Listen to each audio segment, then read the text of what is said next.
problème. Bon, vous êtes gentil. Alors monsieur, justement, je voulais savoir, Jean Miguérès, comment pouvez-vous m'en dire quelques mots au niveau de son expérience? Donc tout commence par un accident avec son ambulance. Et voilà, je vous écoute. Oui, il a eu cet accident d'ambulance. Il ramenait un malade de Nice dans le Nord. Oui. Et puis, en cours de route, sur une route à 3 voies, quoi. Oui. Il y a eu cet accident parce que le véhicule qui venait en face roulait à 150 à l'heure, lui au terme, quoi, je sais pas quoi. Et même s'il changeait de fil, l'autre en face changeait de fil comme lui. Et finalement, ils sont persécutés à 300 km/h, quoi. Mais avant, il avait vu un objet dans le ciel. Oui. Dans cet accident, il avait vu un objet et puis il avait entendu des paroles, ne craignez rien, nous vous protégerons, un truc comme ça, quoi. Oui, ça je l'avais relu. Et alors, à votre avis, donc Monsieur Miguérès après va donc écrire plusieurs ouvrages. Il va rencontrer des scientifiques, mais il va avoir aussi une forte opposition, puisque je crois qu'il va être attaqué à la fois par des rationalistes, à la fois également par certains ufologues qui n'adhèrent absolument pas à son récit. Oui. Alors, si vous pouvez en dire quelques mots. Alors, pourquoi ces attaques? Est-ce que vous qui l'avez connu, on a dit qu'il est même mort, assassiné, je crois, par son beau-père. Est-ce vrai tout ça? Pourquoi? Est-ce qu'on sait, si vous pouvez nous en parler un petit peu. C'est une personne qui a jamais été bien cotée, ni par l'État, ni par personne, je sais pas pourquoi, parce que son aventure, elle est vraiment vraie. Oui. Avec les détails qu'il a donnés, puisque moi j'ai vu, je m'aperçois que son histoire, elle est vraie. Et on ne peut pas la discuter, dire que c'est un canular ou quoi que ce soit. En plus, je l'ai connu, on a mangé ensemble. Il est venu à Saint-Étienne, au CEMOPI, Cercle d'études des mystérieux objets célestes. Oui. Et des phénomènes inconnus, on a mangé ensemble, on a discuté et tout. C'était un gars très sympa, bien ouvert et tout. On voyait bien que c'était pas la personne à raconter des histoires, quoi. D'accord. Et puis bon, on s'est connu pas mal de temps, et puis on s'est perdu de vue.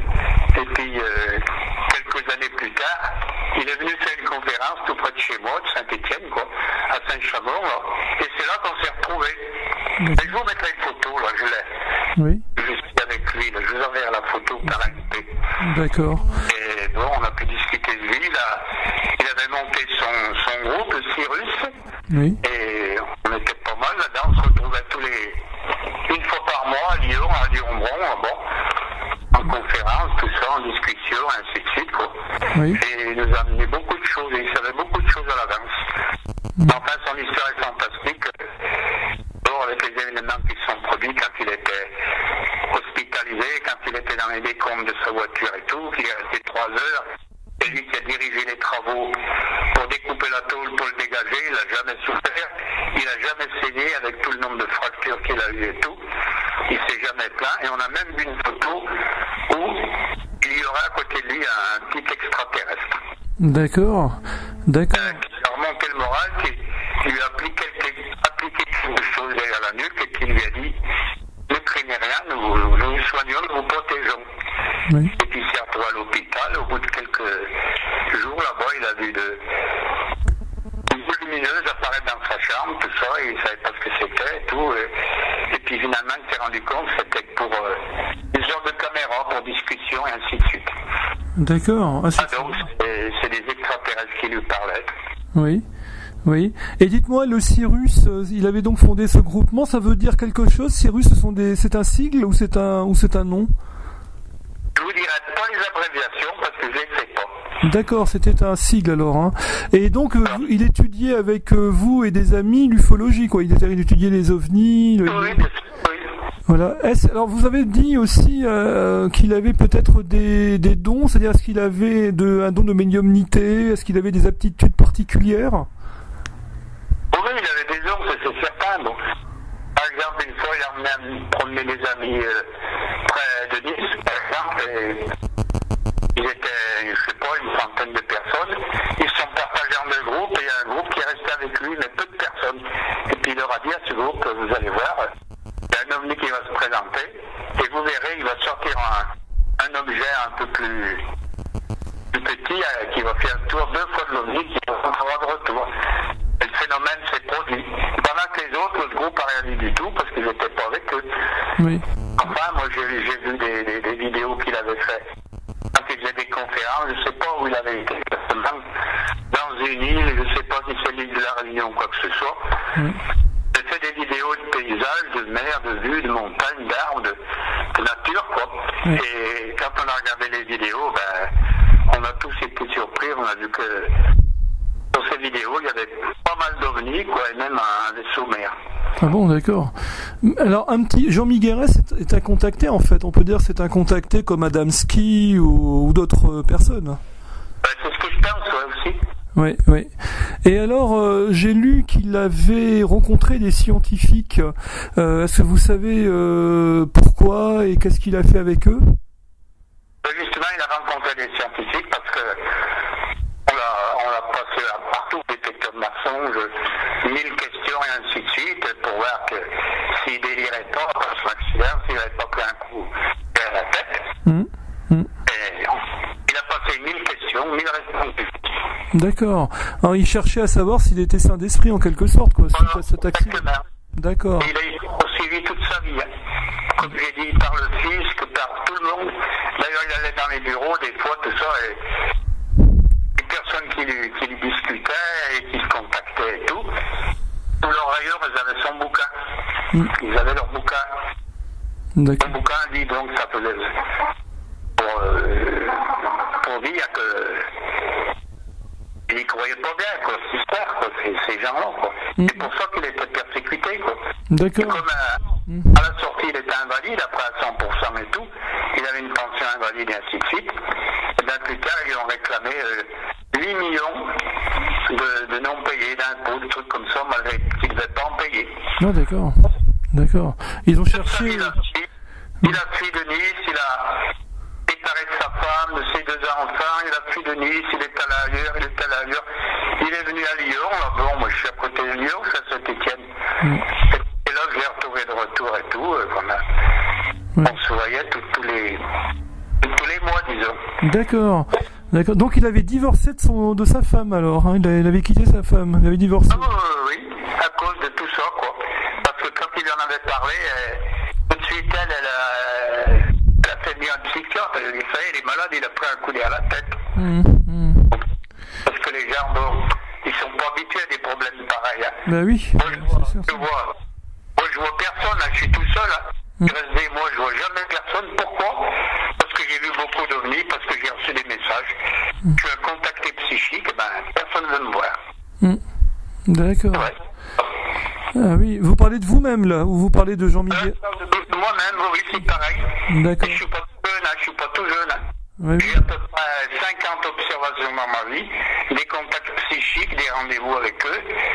J'ai vu la soucoupe, la plus près que j'ai vue, elle était à 20 mètres au-dessus de moi. J'en ai vu à 100 mètres, ils étaient stationnés, ils me regardaient, je le sentais, et puis je recevais des messages, et j'avais des rendez-vous, il fallait que je parte. D'accord. Un endroit précis dans la montagne, toujours tout seul, et je voyais des dématérialisations d'objets, rematérialisation, des objets transformés en cigares, n'importe quoi. Et en quelque sorte. D'accord. Et vous avez une idée de ces est-ce que c'était des extraterrestres, des êtres, je sais pas, qui viennent d'une autre dimension? Qu'est-ce que c'était pour vous ces êtres-là? Pour moi, au début, c'était des extraterrestres déjà d'une autre planète d'ailleurs, quoi. Puis après, bon, quand j'ai vu les objets se dématérialiser sous mes yeux plusieurs fois, se rematérialiser, bon, c'est impressionnant. J'ai 5 petites vidéos de sphères, quoi, que j'ai pris en 2005-2007 quand j'étais en campagne. Oui. 15 ans en campagne, à 1000 mètres d'altitude, là, pas de pollution de lumière et tout, j'ai vu des trucs formidables. Hein. J'ai 5 petites vidéos qui durent 2 minutes à peu près. Oui. Bon, j'ai vu des objets, j'ai vu plein de choses, j'ai pas filmé et tout. Et c'était en quelle année? C'est il y a longtemps? Les derniers objets là que j'ai vus, 2005 et 2007. Donc c'est récent, d'accord. Et la première observation que vous avez faite de ce type en contacté, c'est en quelle année, la première fois? J'ai vu un ovnis. Oui. Des ovnis. Oui. Ah ben là, je vais vous surprendre. Hein. Oui. Accrochez-vous. 1944. À 44, pendant la guerre? Exactement. Et vous pouvez m'expliquer ce que vous avez vu, comment ça s'est passé à l'époque? Eh ben, j'étais gamin, moi j'avais 5 ans en 44. Et vous étiez où? Vous étiez à Saint-Étienne ou ailleurs? Ouais, alors Saint-Étienne, je suis maintenant, on n'est pas dans la même maison, bien sûr. Oui. On voyait le ciel, le soir, on voyait tout. Et puis c'était la guerre, bien sûr. Bon, chaque nuit, il y avait des alertes. Et puis une nuit, on s'était levé, là, comme il y avait eu alerte et tout. On était à la fenêtre, on regardait en direction de Lyon, quoi. Enfin, on c'était loin, bien sûr. Mais on voyait Saint-Chamond. Et là, il y a 10, 12, peut-être 15 boules lumineuses qui se sont présentées. Oui. Rouge, orange. Oui. Et elles sont restées stationnaires pendant très très longtemps. C'était pas des ballons sondes, c'était pas des fusées éclairantes parce que ça serait retombé. Oui. Et déjà là, j'ai dit à ma mère, j'ai dit, mais qu'est-ce que c'est que ces boules lumineuses? J'ai déjà dit à l'âge de 5 ans. Oui. Ça a commencé là. Ah oui, c'est incroyable. Et l'observation a duré longtemps? Ces boules-là? Oui. Ouais, un quart d'heure, 20 minutes. Ça Un bougeait quart pas. d'heure, 20 minutes. Hein. Et... Oui.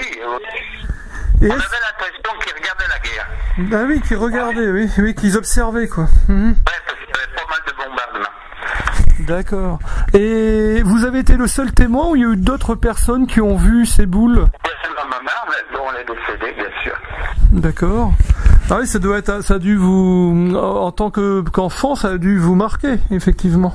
Et ça m'a marqué, quoi, bien sûr. Ah là là. Donc, il y a eu l'année 54 aussi. Oui. Entre août et septembre, j'ai vu 4 objets, quoi. Oui. Une grosse boule lumineuse avec un témoin là au-dessus de la montagne, au-dessus de Saint-Étienne, non. Après un objet qui se baladait tranquillement dans le ciel bleu. Après 2 objets fixes au-dessus de Saint-Étienne, ovoïdes, couleur métal. Oui. Tout le monde les a regardés, je me rappelle bien, moi je prenais mon bus, tout le monde regardait le ciel. On disait tiens, des ovnis.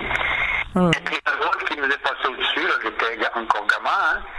J'avais 15 ans et on s'amusait dans les prés le soir, il faisait nuit, on a vu passer un truc au-dessus de nous, un gros truc avec des feux bleus, rouges, ces couleurs-là, quoi.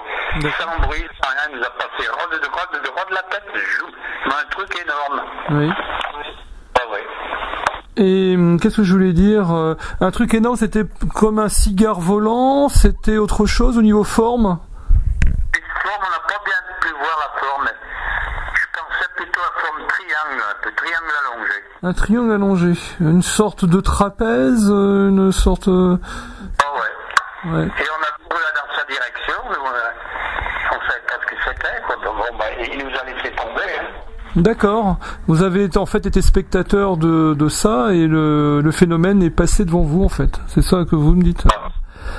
Et c'était, j'ai pas entendu, c'était l'après-midi, le soir, c'était quand au niveau de la journée? Il y avait des feux, c'était le soir vers 10h30, à 22h30 par là.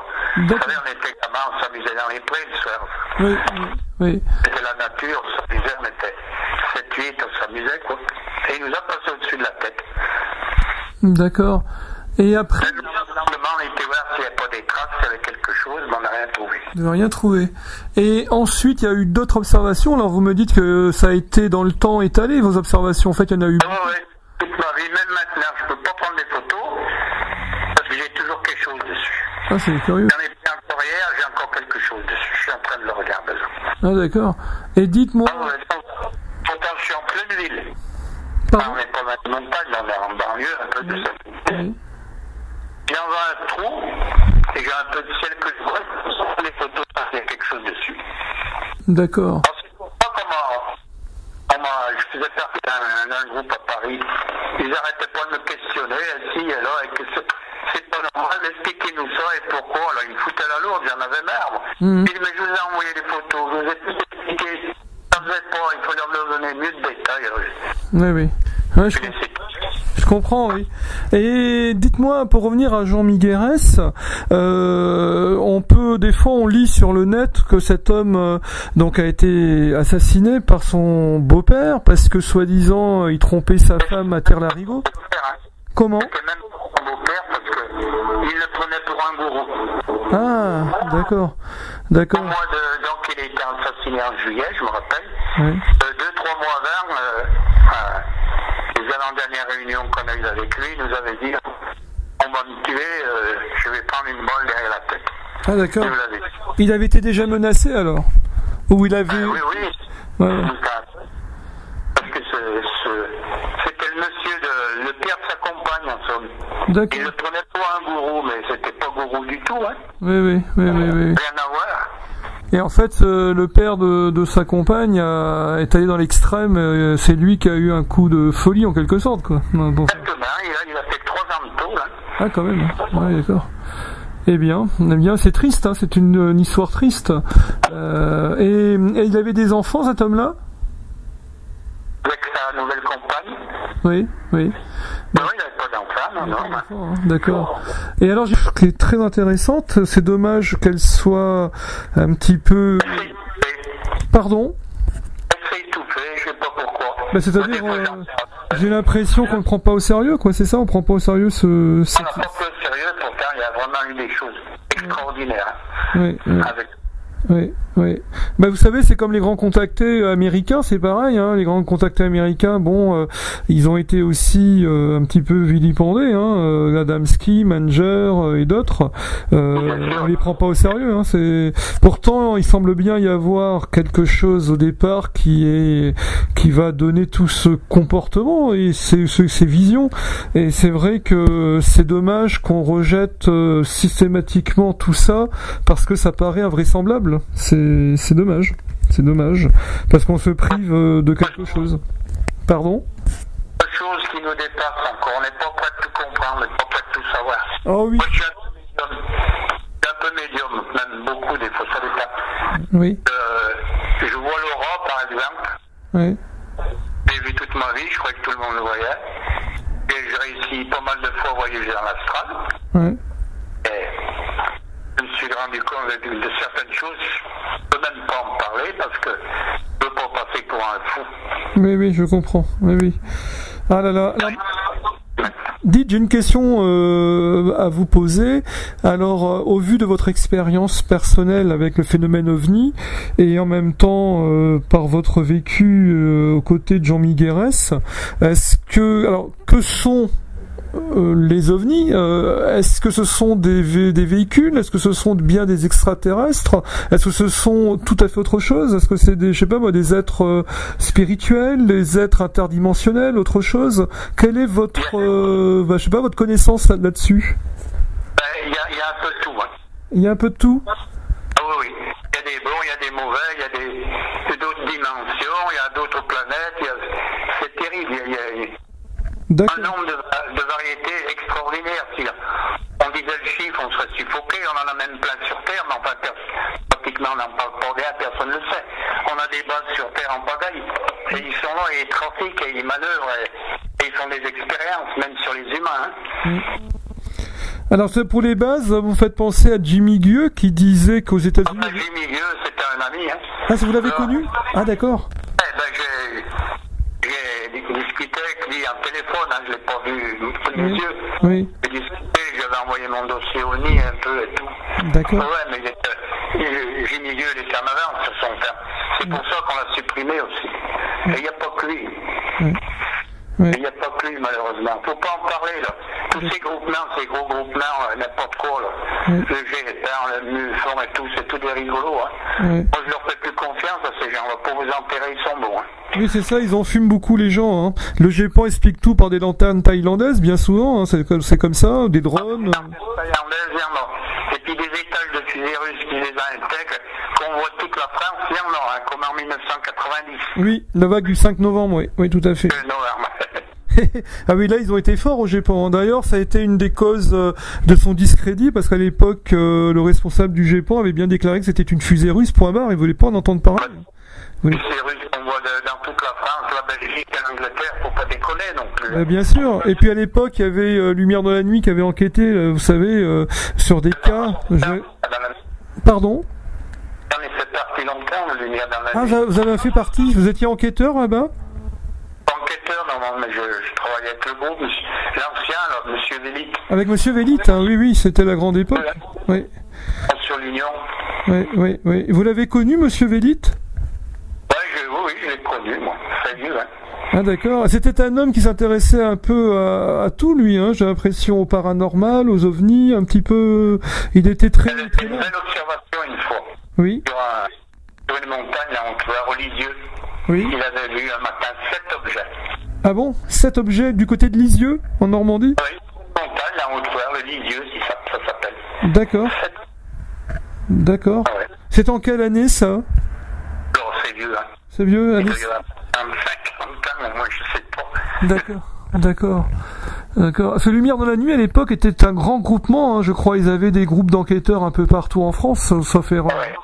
Hein, ils avaient beaucoup. Et puis j'ai lu que Lumière dans la nuit a lancé beaucoup de gens qu'on connaît aujourd'hui maintenant. Hein, j'ai vu qu'on écrit dans les colonnes. Il y a Monsieur, comment il s'appelle, Jean-Pierre Petit a écrit dans LDLN. Il y a Jean-Marie Bigorne, hein, qui était un grand enquêteur LDLN, etc. Oui. Etc. Hein. Moi, je leur ai écrit, je leur ai envoyé des photos d'OVNI et tout. J'ai jamais eu de réponse.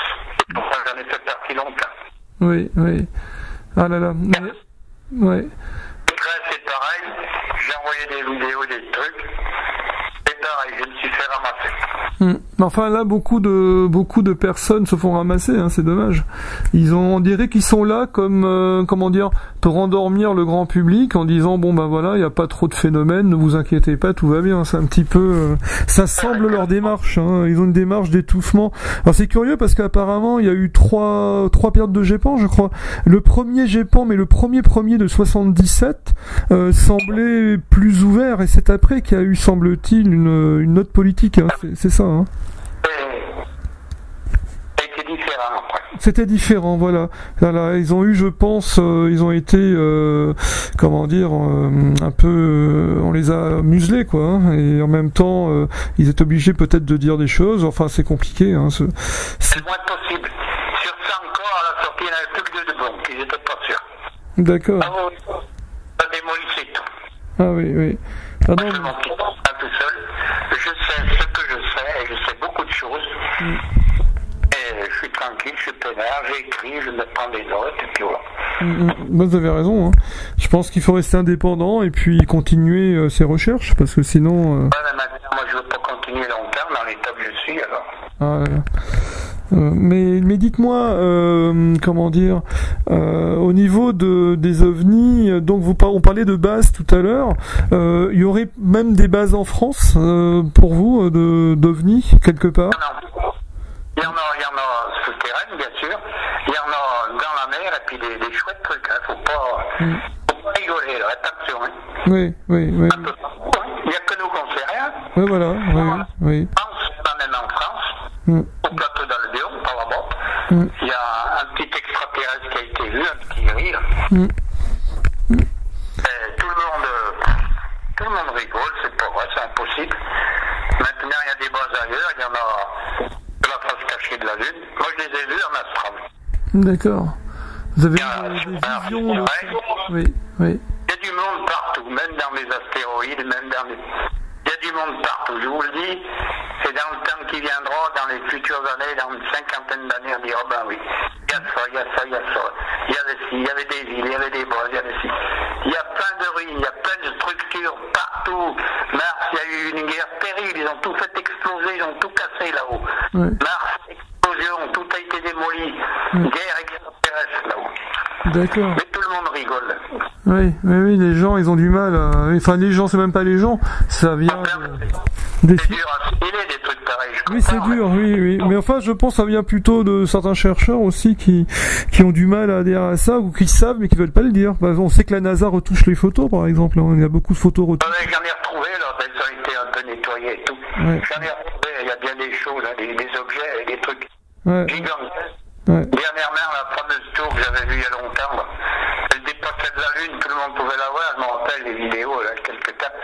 Elle fait 35 km de hauteur. Oh là là. C'est pas naturel. Hein. Ah bah non, c'est impossible. Ah oui, c'est quand même extraordinaire. Il y a plein de choses qu'on ne sait pas. Oui, c'est ça, et que c'est étouffé, etc. Comme vous dites, plus tard, bon, bah, ça se saura peut-être, mais pour l'instant, c'est totalement étouffé, quoi. Voilà. Il y a un blackout total, ça c'est clair et net. Ouais. Et ça persiste, hein. Et ça persiste, ouais. Même les cosmonautes, ils ont parlé, ils ont bien vu des trucs. Oui, exact, oui. Ouais. Et ils parlent... Pardon ? Je dis maintenant, ils ont parlé, c'est quand même pas des hallucinations qu'ils ont eues. Ben non, c'est certain. Hein. Regardez, je crois que c'est Edgar Mitchell qui a écrit un livre sur que nous n'étions pas seuls sur la Lune. Ah oui, tout à fait. Léonard, oui. Son bouquin, je l'ai lu 3 fois. Oui. Et les images, je les ai travaillées pendant des mois. À la loupe, partout, j'ai fait un film. J'ai bien vu des choses. Et j'ai bien vu des choses. Mais maintenant, j'en ai vu plus avec Internet et tout. Moi, il y a pas tellement longtemps que je suis dessus. Trouver des choses. Bon, il y a du vrai, il y a du faux, il faut faire attention. Oui, c'est ça. Mais moi, j'arrive bien à dissimuler le vrai du faux. D'accord. Même pour les témoignages ovnis, je le vois tout de suite si c'est un vrai, c'est un trucage, un fac, je le vois tout de suite. Bah c'est bien parce que c'est pas toujours évident, mais c'est vrai qu'il y a beaucoup de faux au niveau des films et des photos, parce qu'il y a des logiciels qui permettent des retouches ou des incrustations d'images, alors on peut facilement faire des faux. Mais comme vous dites, avec peut-être de l'expérience, on peut faire vite le tri là-dedans quand même. Hein. Moi, je bataille pas, moi c'est en quelques secondes, je vois les vidéos, je dis hop, ça voilà. Ouais. Remarquez... Oui, vous savez, à l'époque de LDLN de Raymond Velite, il y avait des photos d'OVNI qui étaient publiées, et là on voit que c'est très différent de ceux qu'il y a aujourd'hui. Hein, on voit que c'est pas pareil, quoi. Je peux vous expliquer, mais ça sonne autrement, ça sonne vrai, voilà. Ah ouais, c'est vrai. Ouais. Alors que maintenant, bon, avec le numérique, alors c'est très bien parce que n'importe qui peut prendre une photo d'un phénomène. Bon, ça c'est vraiment très bien, mais en même temps, n'importe qui peut créer du faux. C'est clair, ça c'est certain. Le problème, c'est que moi le faux, je sais pas le faire. Ouais. Il faut le faire comme ménage. Ouais. Donc je regarde, mais je sais pas créer du faux. Je sais pas comment il faut faire. On va pas le dire là parce que ça va donner des idées. Hein. Faut mieux pas le dire.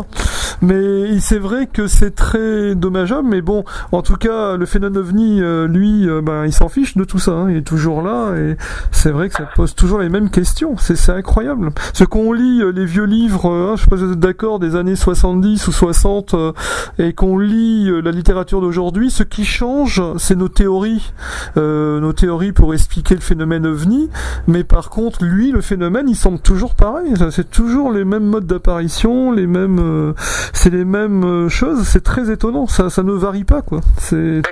Et la couleur, vous m'avez parlé tout à l'heure d'une couleur rouge-orangé, j'ai remarqué que dans les phénomènes OVNI, il y a beaucoup cette couleur qui revient de rouge-orangé, ça revient souvent.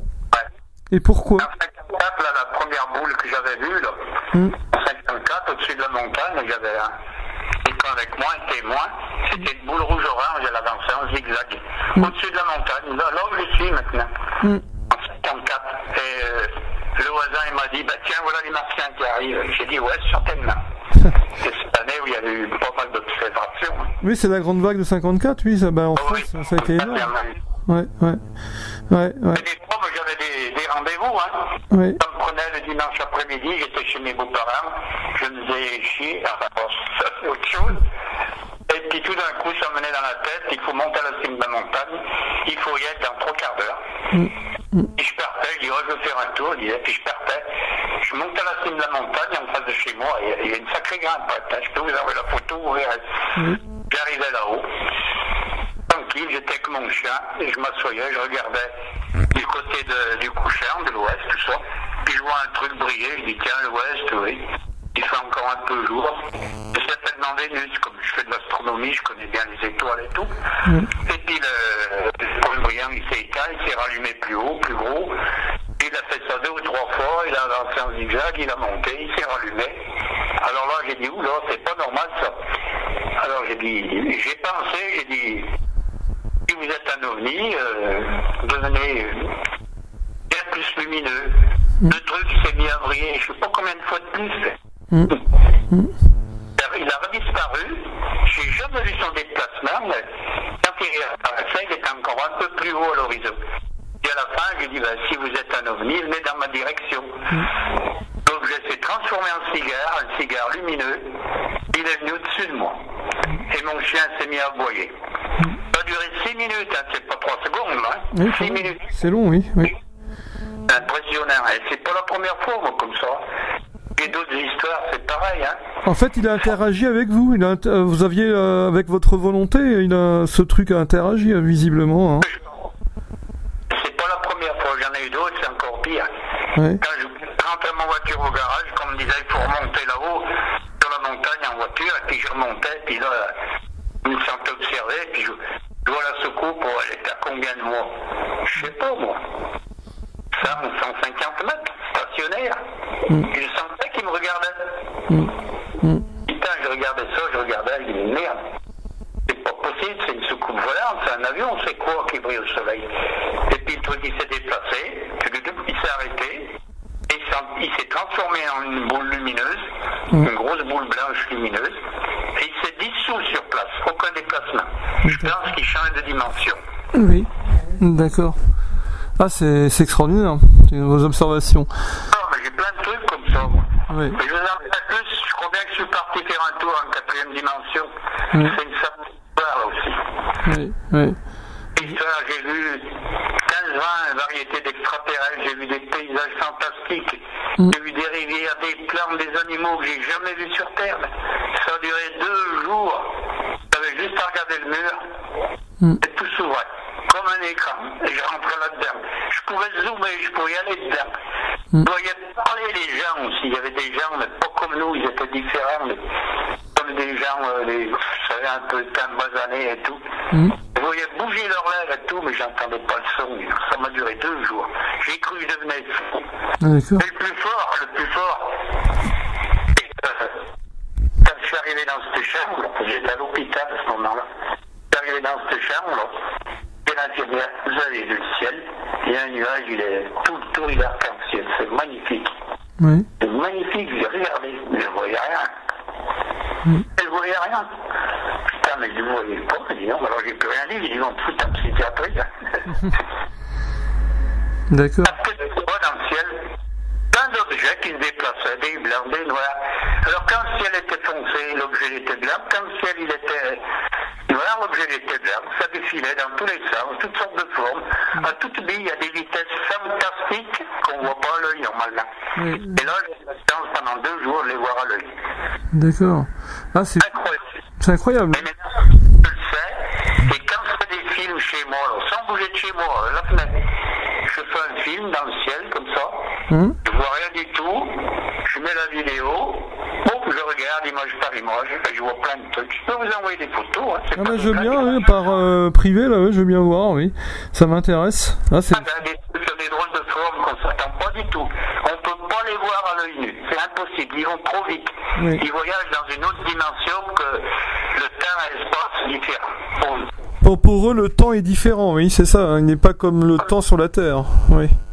C'est pas pareil, oui. C'est pour ça que j'ai plein de trucs comme ça, moi. Ah, c'est étrange. Au revoir, monsieur. Au revoir.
My friend, you have seen this incident based on sworn testimony. Can you prove that it didn't happen? Perhaps on your way home, someone will pass you in the dark, and you will never know it, for they will be from outer space. Many scientists believe that another world is watching us this moment. We once laughed at the horseless carriage, the airplane, the telephone, the electric light, vitamins, radio, and even television. And now some of us laugh at outer space.